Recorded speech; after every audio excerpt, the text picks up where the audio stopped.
Hello and welcome to Newsmakers. I'm your host today, Carrie Coogan, and we're here talking school funding with Kansas State Representative Jerry Lunn. Thanks so much for being here today. Thank you for having me. And we are in the beautiful museum at Prairie Fire in Johnson County, Kansas. Have you been here before?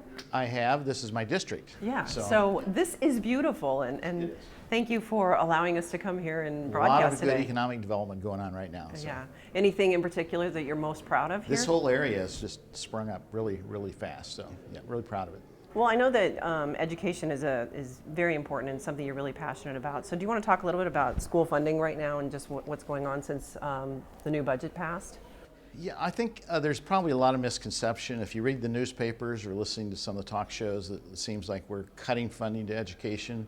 And in government, cutting funding is basically reducing the amount that they hope to get, but we haven't cut funding.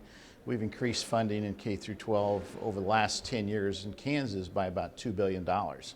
In fact, we are the third highest allocation of general fund spending in the country at about over 50% at this point. So half of the general fund, which is all I have the ability to control, is spent on K through 12 funding, which is, by the way, that equates to about $13,340 per pupil, federal, state, and local dollars, which is an increase of more than 33% adjusted for inflation. So we've been spending a lot and investing heavily. We have good schools, we're proud of them. So as Vice Chair of Education, you're not concerned at all about spending for the schools or the education system right now? Or well, I'll tell you, what bothers you then? Yeah, my concern is getting the money into the classroom. We have spent significant amount of money, and in the last 20 years, we've only grown our student population 6%, but we've grown our teacher population 17%, which I have no problem with at all, maybe smaller classroom sizes or the outgrowth of that.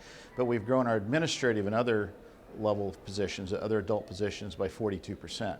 So that's one of the reasons we decided to move toward a block grant system, is to get rid of the old formula that was really starting to starve and compete, really take away money from other services. Yeah, so can you describe for somebody who may be listening what the block grant is and how it works? Well, the block grant came into pass this last session, which I would consider one of the most significant pieces of legislation that we accomplished in this last session.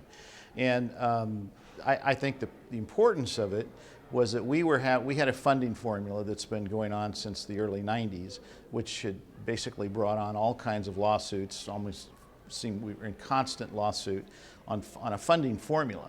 So if you think of the funding formula being like, take the amount of students that we have in Kansas, which is 461,000 actual students, and you put it into what I'd call a funding factory, which has got all these like 14 different different things that you bolt on to increase the funding. So weightings for low enrollment, high enrollment, a number of things that go into that. And you come out on the other side after you run that through the formula, and you're funding by statute about over 800,000 students. So you put in 461 and you end up funding over 800,000.